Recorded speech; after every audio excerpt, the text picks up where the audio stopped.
Tamil Nadu 12th public exam result வந்து எப்படி online மூலியமாக செக் பண்றது அப்படிங்கறத டீடைலா இந்த வீடியோ பார்க்க போறோம். வீடியோ ஃபுல்லா பாத்தீங்க அப்படின்றது தெரிஞ்சுக்கலாம். தெரிஞ்சுக்கிறதுக்கு முன்பாக சேனலை சப்ஸ்கிரைப் பண்ணிக்கோங்க. பெல் ஐகானை கிளிக் பண்ணி ஆல் அப்படின்றத செட் பண்ணிடுங்க.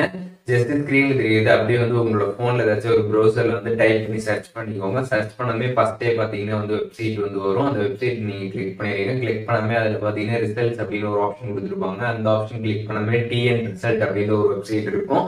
அதை கிளிக் பண்ணிட்டு அதுல வந்து +2 அப்படின்றது வந்து கொடுத்துருப்பாங்க.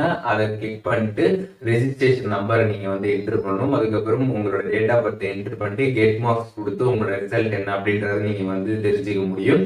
ஸோ இப்போ பாத்தீங்கன்னா வந்து 2023 லாஸ்ட் இயருக்குள்ளதான் வந்து இருக்குது. ஒன்ஸ் 2024க்கு ரிசல்ட் வந்து ரிலீஸ் ஆனதுக்கு அப்புறம் பாத்தீங்கன்னா நீங்க இந்த வெப்சைட்ல போயிட்டு இந்த மாதிரி தான் பாத்தீங்கன்னா ரிசல்ட் வந்து செக் பண்ணிக்கணும்.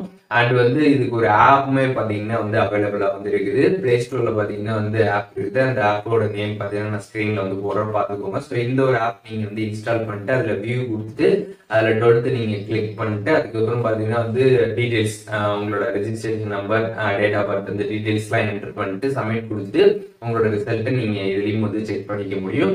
ஒன்ஸ் வந்து ரிசல்ட் வந்து ரிலீஸ் ஆனதுக்கு அப்புறம் இப்ப நான் சொன்ன இந்த மெத்தட்ஸ் யூஸ் பண்ணி ஈஸியா பாத்தீங்கன்னா உங்களோட 12th பப்ளிக் எக்ஸாம் ரிசல்ட்டை நீங்க வந்து ஆன்லைன்ல செக் பண்ணிக்க முடியும். அண்ட் வீடியோ யூஸ் இருந்துச்சுன்னா லைக் பண்ணிருங்க. எதுவும் டவுட் இருந்துச்சுன்னா கண்டிப்பா கமெண்ட்ஸ்ல மென்ஷன் பண்ணுங்க. இந்த வீடியோ எல்லாருக்கும் ஷேர் பண்ணி விட்டுருங்க. வேற என்ன கண்டென்ட் நம்ம சேனல்ல வந்து போஸ்ட் பண்ண நினைக்கிறீங்களோ அதை பத்தி கமெண்ட்ஸ்ல ஷேர் பண்ணுங்க.